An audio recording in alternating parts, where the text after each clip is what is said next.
Hi guys, welcome to Basement Supercar Build, the channel where we see if an average guy like me can design and build his own mid-engine car.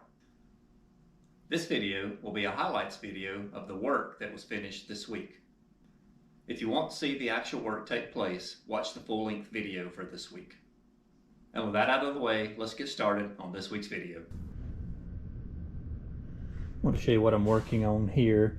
I have the front transaxle mounts finished, so while I'm waiting on the metal to come in for the engine mounts themselves, I have the engine leveled on some wooden blocks in the front, so it's in the correct position. And I'm going to go ahead, or I actually have already started going ahead and fabricating the mounts for the rear of the transaxle. And I made these plates here out of some 1/4 inch thick aluminum and bolted to both sides. And I have these rod ends I'm going to bolt here, and they will come up, and the other end will have a weldment that attaches to the frame, and this will bolt to that weldment, same as the bottom, and then there'll be a steel tube running between the two with these ends welded into tubes. And I'm doing this on both sides. This is the other one. The mount on the transaxle was finished, and once I get those installed, I can adjust by turning the rods and putting these at the correct length, and this will triangulate the rear end of the transaxle, and then it won't be able to shift left or right or up and down, and that'll make it very strong. So this is what I've started on. The bottom mounts are basically finished, and I'm getting ready to start working on the top mounts to attach these two to the frame.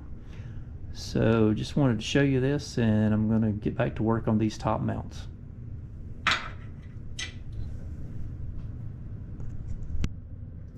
Wanted to show you a couple of things I've been working on back here on the back end of the car. Still working on transaxle mounts, and I have these two finished. I did these rods here with the threaded rod ends on both ends, so you can turn the tubes and adjust the length and get them exactly correct. I don't have the right bolts here to bolt these in place. I have that hardware ordered. It should be here in a day or two. But you can see both sides are in place. And I'll do the same type of construction for this two bars that go across here to support these upper frame sides, and then there will be an X-brace for strength also running between these two bars. They'll run across here, and once that's in place, that triangulates this structure here to the transaxle and makes that incredibly strong. And then once the X-brace is completed on top, I think that'll make the rear end of this car completely stable and as strong as it would need to be in every direction. And also I've started reworking the engine mounts. I've started taking them apart, and I'm cutting new components to weld back in for the correct location on the engine mounts. And this is one side. These are the pieces of the old mounts I've started cutting apart.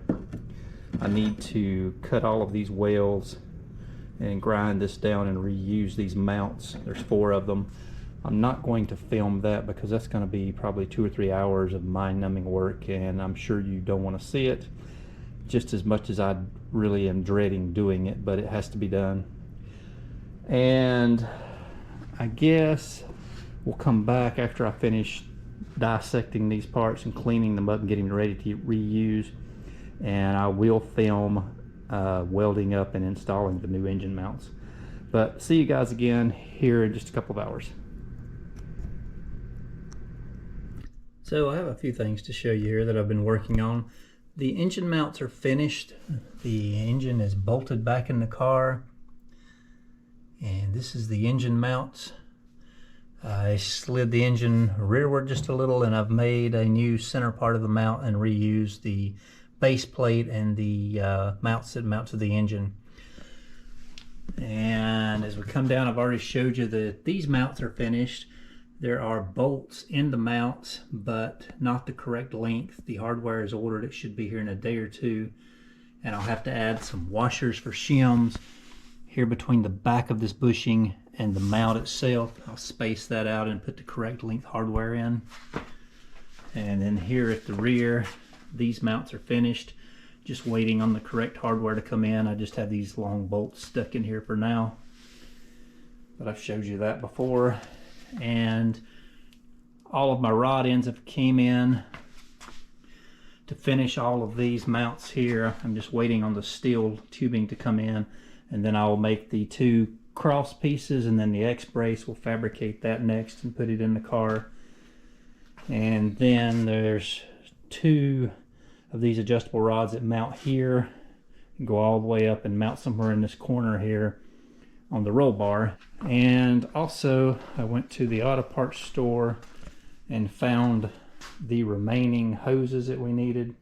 So all of the radiator hoses, all 6 are in the car. There's 4 up front here, and then the 2 back here. I replaced one of these. I found one that fit a little bit better that I liked, so I replaced that one. I had one hose here on the front. This lower return hose is 1.5 inches. All of the other hoses are 1.25 inches, but this one that was 1.5 inches here to this tube was 1.5 inches, and then the output neck here on the radiator was 1.25 inches. And I was trying to figure out what I needed to do to make that work correctly. And what I did was I cut the neck off the bottom of the radiator and fabricated a new neck. Here's the one I cut off. I took the 1.25 inch neck off. I made one 1.5 inches diameter, and I welded it to the bottom of the radiator. So that 1.5 inch hose is connected to a fitting that is 1.5 inch diameter on both ends, and that seemed to work out well. I also modified the radiators and the mounts a little bit for clearance for the hoses and the hose clamps, and I've got all of that bolted in just to test it, and everything looks like it has clearance and works well. So for now, the only thing that I'm not happy with on these radiator hoses is this tube here comes out in almost the dead center of the sway bar, so the hose doesn't align very well with it. It's pinched from underneath here. It's kind of mashed. You can probably see that a little bit, but I'm thinking I want to maybe try to put some sand in this tube and either bend it up or bend it down and miss this sway bar. But other than that, I am happy with the radiator hose routing, and everything seems to be finished up here on this end. And let's see what else. One of the next things I'm going to do when we finish these metal bars here on the back end is I'm going to start working on a bulkhead here, or a firewall bulkhead, whichever, between the engine and the cabin area, and it'll come down, have a notch around the engine here, and it'll go forward and then down right in front of the gas tanks, and should be solid caulked in or something all the way around the perimeter. I want to show you what I just finished working on and welding. This X-brace here on the rear of the car is welded up completely and installed, and this will give support and strength to the frame rails because there's nothing tying them at the top, so this ties them together, and then the diagonal keeps them braced. I think that's going to be about it for this week. We managed to finish installing the transaxle and get this X-brace welded and installed, and next week we'll start working on these other support tubes that go up to the roll bar. And if I can get by and purchase the things I need, I'm going to start making a firewall to go in here, which is laminated out of 3 pieces of material, and we'll have to get those laminated up and cut to fit and weld some little tangs or tabs on that roll bar to mount the firewall in. But I'll see you guys again in 1 week, where we'll continue working on these things and see if we can finish up the engine and transaxle installation.